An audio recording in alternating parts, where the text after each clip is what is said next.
Magandang hapon, Nimrod. Kumusta ngayon ang sitwasyon dyan sa lalawigan ng Cagayan? June, sa kasalukuyan ay wala pa rin kuryente sa downstream area ng Cagayan, partikular sa Apari, Bagao, Gonzaga, Santa Ana at Santa Teresita. Kaninang umaga ay itinaas na ng Philippine Atmospheric, Geophysical and Astronomical Services Administration o PAGASA sa Signal number 4 ang ilang bayan sa lalawigan ng Cagayan dahil sa lakas ng hangin at pag-ulang dala ng Super Typhoon Nando. Pinakaapektado ang bayan ng Santa Ana na nasa ilalim ng Signal number 4 at ilang bahagi ng Babuyan Group of Islands na nasa ilalim ng Signal number 5. Sa video na ibinahagi ng Provincial Disaster Risk Reduction and Management Office o PDRRMO ng Cagayan, makikita ang malakas na hangin at bugso ng ulan na nararanasan sa coastal area ng Santa Ana. Halos tangayin na ng hangin ang mga taong nagtatakbuhan para makasilong. Malakas na hangin din ang naranasan sa Balatuba at Camiguin at sa ibang bahagi ng isla ng Calayan, gayon din sa bayan ng Casili Norte, Camalaniugan. Habang sa bayan ng Apari, matataas na alon at ang nasaksihan ng mga residente kasabay ng malakas na ulan at naglagay din ang mga residente ng pabigat sa kanilang mga bubong upang hindi tangayin ng hangin. Samantala, ang Bagunot Bridge naman sa bayan ng Bagao ay hindi na nadaanan mula pa kanina dahil sa pag-apaw ng tubig sa ilog.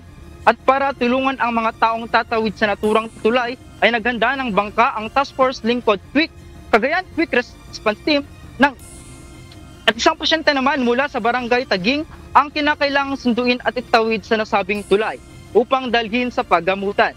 Sa bayan ng Lalo, nagtumbahan na ang mga pananim na palay matapos daanan ng bagyo.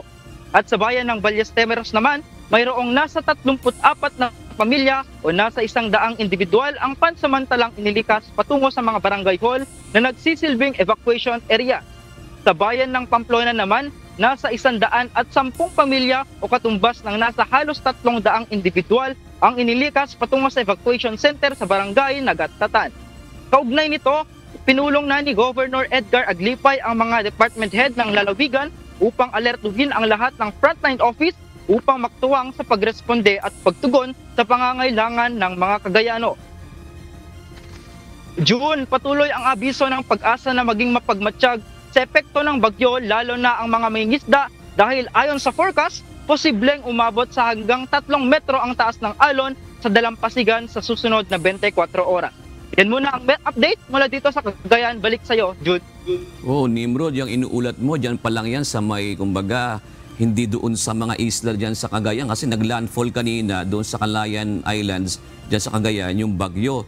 Kitang-kita na natin dyan sa mainland, yung epekto nito. Paano kaya yung nagiging communication ngayon doon sa mga isla na yon? Meron bang, kumbaga, nakukuhang impormasyon ang provincial government dyan, Nimrod?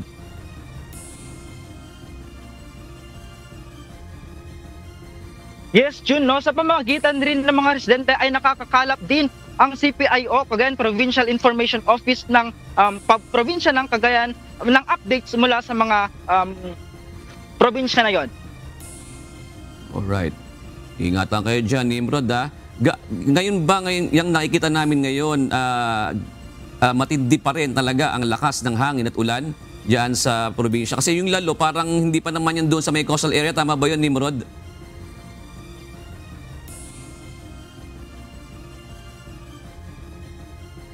Yes, Jun, makikita rito sa aking likuran na malakas pa rin talaga ang hangin at ang alon ng ilog dito sa bayan ng Cagayan, ng probinsya ng Cagayan.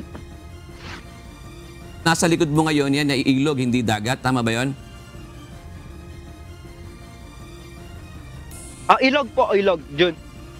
Okay, maraming salamat. Nimrod Turano, nag-uulat ng live mula sa Lalo, Cagayan.